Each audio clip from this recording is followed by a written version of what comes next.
What are you doing here? This was our first house that my wife and I bought together. We were so excited to move in. We couldn't wait to start our lives there, but little did we know it was already occupied.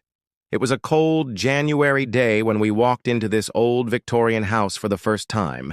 Built in 1924, the home had been neglected for years, which is why it was such a steal.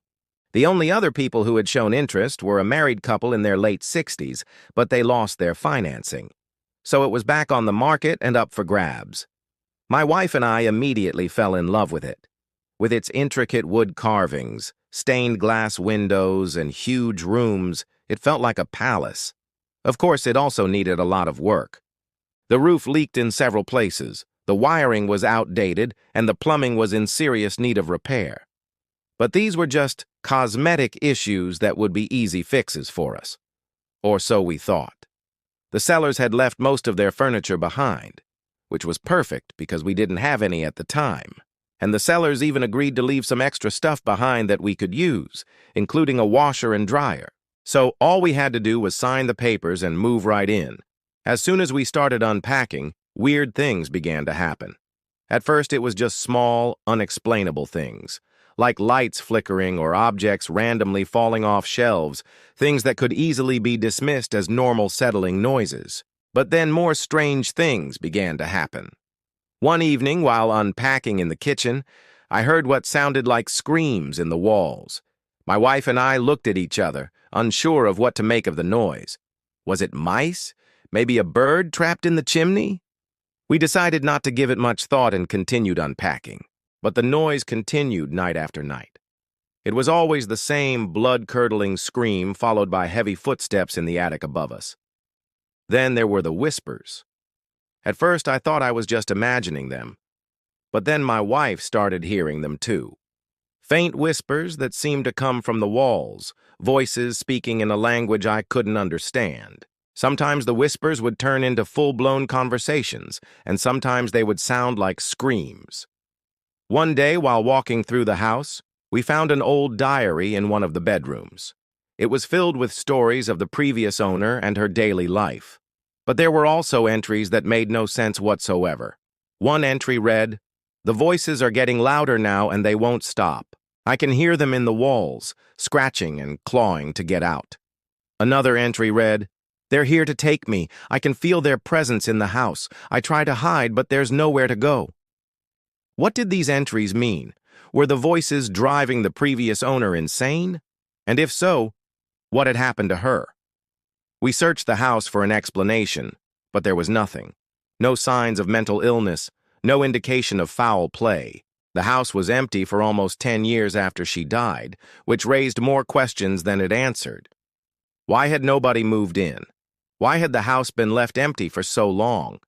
And what had happened to the previous owners? We never found any answers, but we did find something else. Something that would change everything.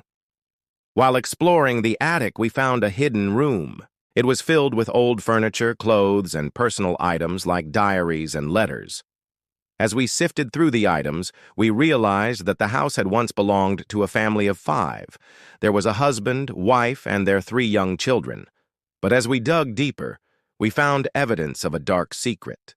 The children weren't actually the couple's biological children. They had been adopted, and the reason for their adoption was heartbreaking. Both of the couple's biological children had died in a tragic accident, leaving them devastated. But that wasn't the whole story. As we continued to search, we found a letter that told a different version of events.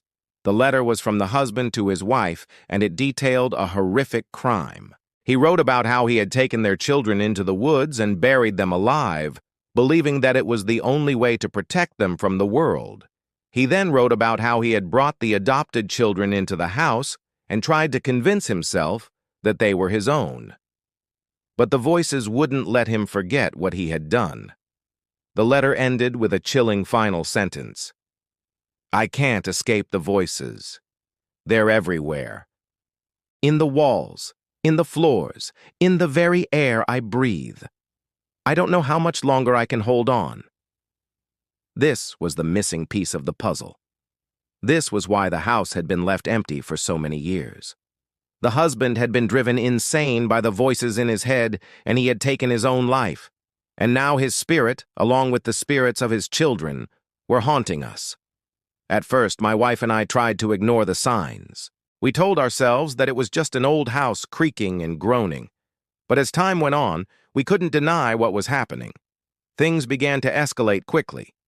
One night, we were awoken in the middle of the night to what sounded like screams in the hallway. When we went to investigate, we saw that all the doors in the house had been wide open, even though we had closed them the night before. We also saw that the floorboards in the hallway had been completely ripped apart, exposing the dirt underneath. We tried to leave, but the house wouldn't let us. Every time we approached the front door, we were met with an unexplainable force that pushed us back inside. We were trapped. We spent the night huddled together in the corner of the bedroom, too terrified to sleep or make a sound. In the morning, we finally managed to escape and get help. But when the paranormal investigators arrived, they couldn't find anything. There were no ghosts, no spirits, nothing. But we knew what we had experienced. We could feel it in our bones.